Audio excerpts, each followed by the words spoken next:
Le nautisme dans le golfe du Morbihan, c'est 7000 bateaux.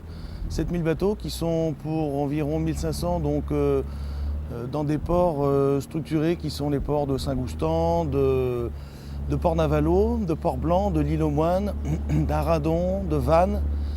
Et donc les autres sont sur des zones de mouillage organisées, gérées donc, par les communes du Golfe ou par des associations du Golfe du Morbihan. Ces capitaineries sont donc équipées de sanitaires, de capacités d'accueil réelles avec des services destinés aux plaisanciers, comme le service de rade, puisque peu de ports sont équipés de pontons dans le Golfe.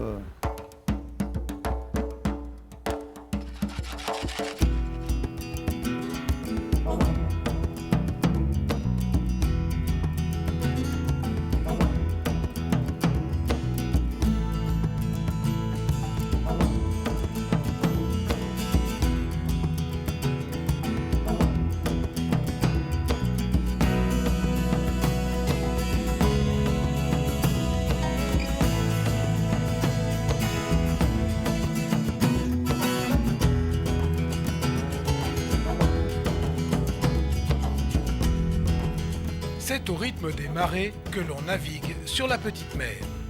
Si l'idéal est bien sûr de naviguer avec un bateau à faible tirant d'eau, la navigation avec des voiliers largement quillés ne pose que le problème de la vigilance pour ne pas se laisser surprendre par la marée.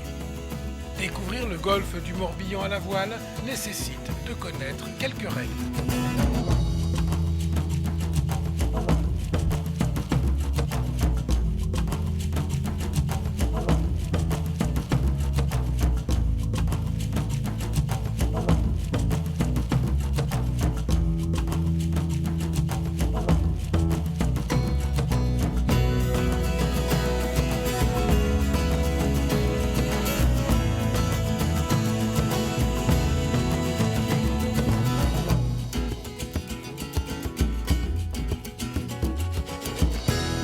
Une grande partie des bateaux qui sont sur le golfe du Morbihan sont des bateaux qui sont destinés à la navigation la journée, des dayboats qui partent le matin pour des navigations familiales et pique-niques sur les îles du Golfe et qui reviennent le soir dans leur port ou sur leur zone de mouillage.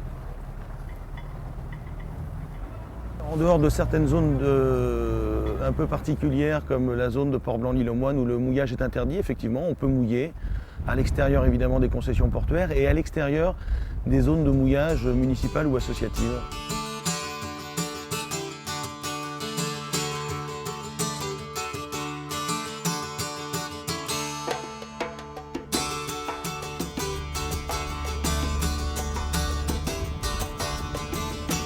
Les mouillages que vous pouvez apercevoir dans le golfe du Morbihan sont tous propriété d'un bateau.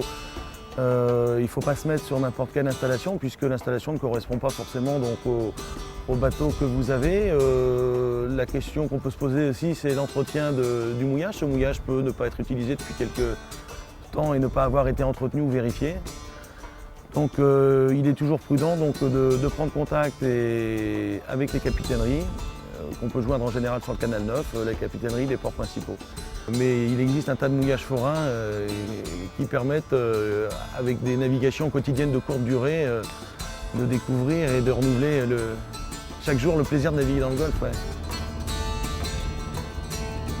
Il faut des mouillages effectivement les plus lourds possibles. Le mouillage type bermudien sur Orin n'est pas un mouillage idéal dans le Golfe puisque les bateaux vont avoir des mouvements très importants sur ce type de mouillage. Il faut essayer effectivement de mouiller dans des zones où le courant est le plus faible, donc à l'intérieur de baies ou d'anses qui existent, et faire attention à la renverse. À la renverse, on peut se retrouver dans une situation de courant complètement différente de celle précédemment vécue au moment du flot ou du jusant.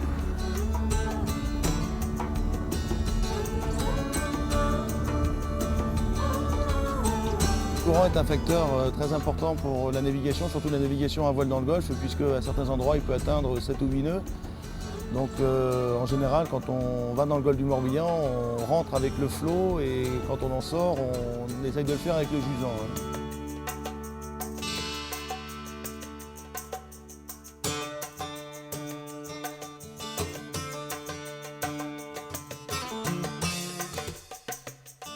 Ouais. Le courant important modifie les conditions de vent apparent. Alors là c'est un petit peu plus technique, mais vous pouvez vous retrouver effectivement donc, avec un vent artificiel qui est créé par la vitesse du bateau qui se déplace sur l'eau.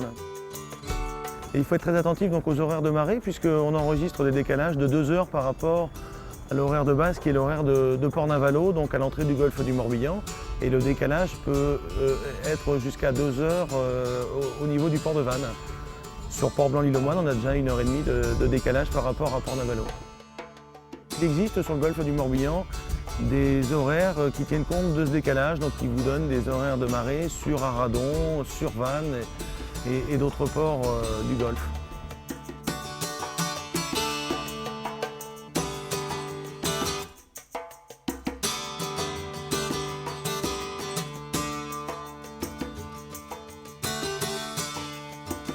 Les renverses sont quelquefois brutales sur le golfe, c'est-à-dire immédiates.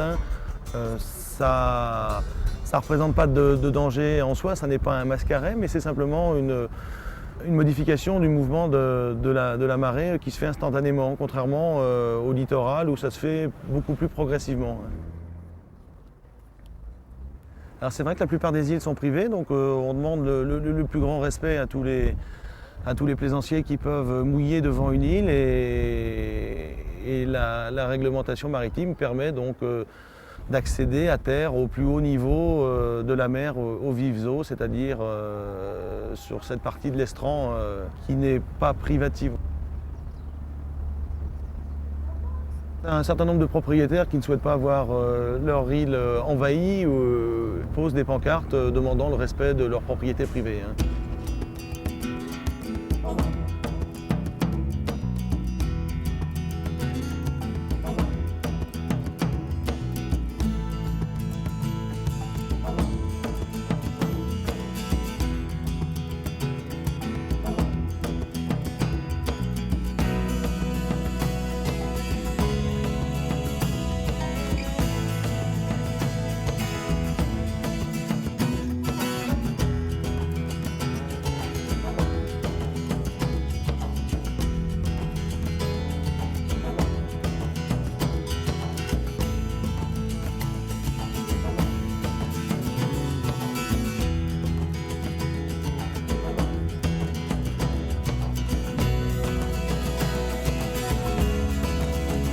On arrive donc à certains moments de l'année à des niveaux de fréquentation très élevés et avec des types d'utilisateurs qui sont très variés.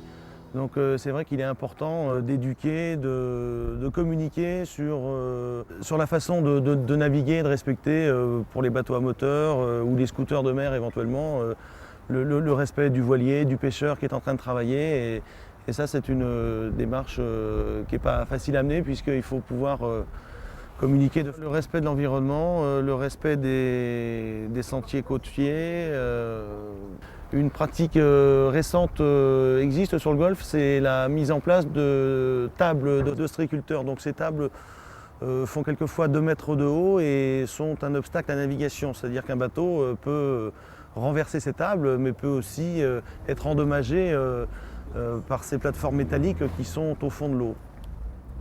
Il ne faut pas oublier que la lecture des cartes marines reste la première règle de tout navigateur et qu'il faut confronter ce qu'on observe sur l'eau et la lecture des cartes qui signalent souvent ses concessions.